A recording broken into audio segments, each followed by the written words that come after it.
Now here you have a Canon MP780. I have the wrong cartridge error. So here's what I did to fix the problem.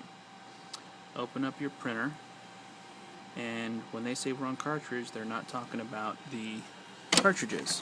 They're talking about the printhead. So pull these out. Okay, lift up the gray tab right here. Pull out your printhead, and right here you are going to spray cleaner on a Kleenex and wipe the printhead right here. Okay? Once you get that nice and clean, alright, you're going to be doing it a lot more than this because I've already cleaned it. Once that's clean, place it back into your printer. Replace the cartridges in the correct spots.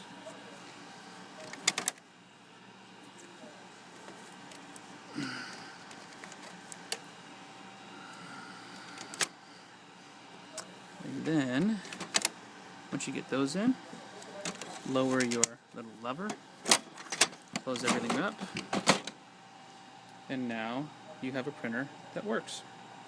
Be sure to align your printhead when you're done. Here, hit OK. You get this error, simply unplug the printer, plug it back in, and you're on your way. Good luck.